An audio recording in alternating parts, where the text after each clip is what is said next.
I'm Grant Webster, the CEO of THL. We're Tourism Holdings Limited, known mostly for being an RV rental operator around the world in New Zealand, Australia, the US, Canada, UK, and Ireland, with a couple of franchise operations as well. But we've also got tourism businesses in New Zealand, and we're in manufacturing as well.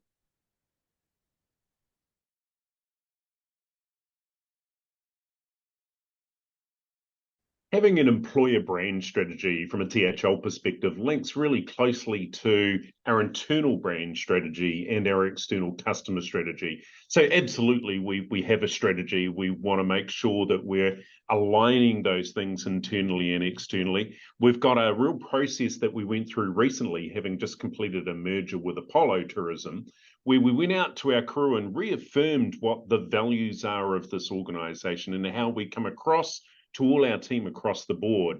And with that, we did a number of work groups and got over 1,000 responses to an email survey as well. And pulling that together, we were able to go, actually, here are some values from the past that actually still hold true today. Here are some from Apollo that hold true today, and bring those into a new way of looking at things. Now, that's flowed through to far more than just the values, but everything that fits around that employment brand, how we communicate to our crew internally, and how we take that message out to the world. So yeah, we see that as a really important part of what we do.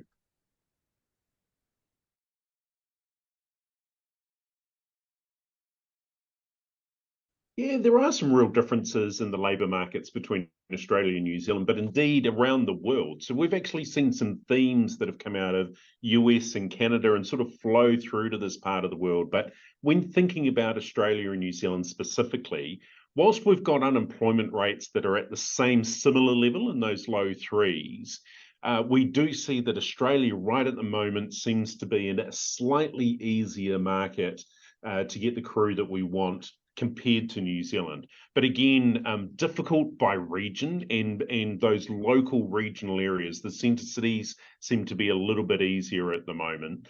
What we've also got as a benefit, as I said before, is we've had that merger with Apollo. So we've been able to have a real focus on retaining the talent through that, providing opportunities for people, and giving people that growth potential that they're after as well. So you combine all that together, and we're seeing that we're in a reasonable space, recognizing that it is tough in the market and recognizing that definitely you have to pay for the value that you want out of an individual. There's no sort of low cost operation to labor at the moment, that's for sure.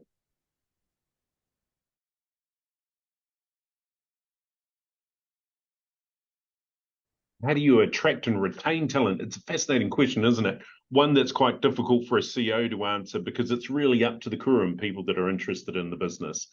Being a global business is a real opportunity for people. People want to work in different places. In amongst all of that, adding a little bit of alliteration, and you've got to look at the package, you've got to look at your presence, you've got to look at the promotion and opportunity for people, and that place sort of side of things as well. Where can people go and what can they do?